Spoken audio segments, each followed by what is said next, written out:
Plus de la moitié de la population mondiale a été confinée pendant cette première crise du Covid-19. Chacun a pu mesurer l'amélioration de la qualité de l'air, chacun a pu mesurer finalement, paradoxalement, l'ampleur de la pollution qui sévit chaque jour dans le cadre de vie des uns et des autres. Et je pense que l'un des grands enseignements de cette crise, c'est que les enjeux environnementaux se hissent désormais au même niveau de préoccupation que les enjeux climatiques. Les enjeux climatiques qui sont, en règle générale, un petit peu plus éloignés, un petit peu plus distants, cette fois-ci, eh bien, ce ne sont plus seulement les océans, mais c'est évidemment aussi les enjeux de pollution, de qualité de l'air qui sont devenus absolument essentiels. La pollution tue 4,7 millions de personnes par an dans le monde. C'est absolument considérable. C'est probablement 5 à 10 fois plus que l'ensemble des morts liés au Covid. Et donc, je pense que l'un des enseignements de cette crise, c'est qu'il y aura davantage de politique et d'attention portée à cet enjeu, notamment de la part des villes. L'autre grand enseignement, c'est que quand on regarde la baisse des émissions de gaz à effet de serre cette année, du fait de 2 à 3 mois de confinement, elle ne sera que de 4 à 5%. Or, pour être dans une trajectoire qui limite l'accroissement des températures mondiales à 1,5 degré, eh bien, il faut 2 fois plus. Il faut baisser les émissions de moins 8% par an pendant 10 ans. Donc, on est très loin du compte et c'est, je pense, l'autre grande préoccupation liée aux quelques mois que nous venons de vivre.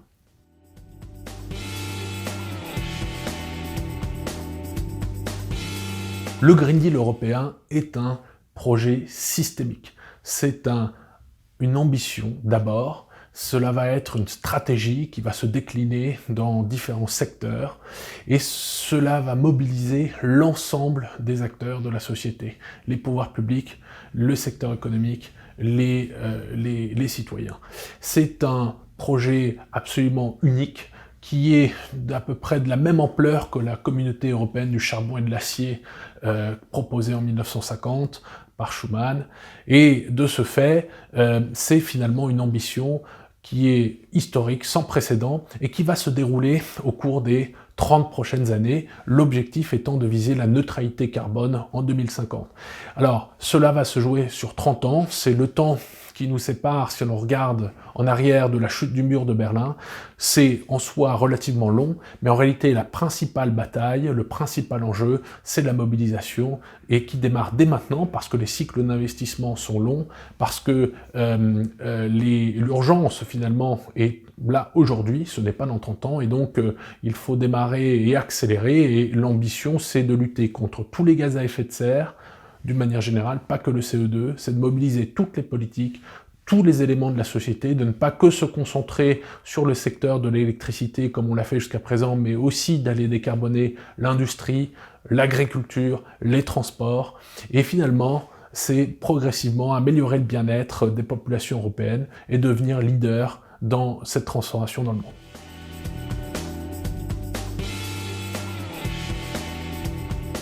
Avant la crise du Covid, les moyens qui étaient prévus pour soutenir ce Green Deal étaient insuffisants. Avec cette crise, il s'est passé un déblocage, un changement de paradigme. Il y a beaucoup plus de moyens financiers qui sont prêts à être mobilisés. Il y a beaucoup plus de volonté politique d'aller de l'avant. Par exemple, en Allemagne, quitte à créer un déficit budgétaire, l'enjeu, c'est que chacun comprend désormais qu'il y a une opportunité historique d'accélérer et donc de mobiliser des moyens sans précédent pour y parvenir.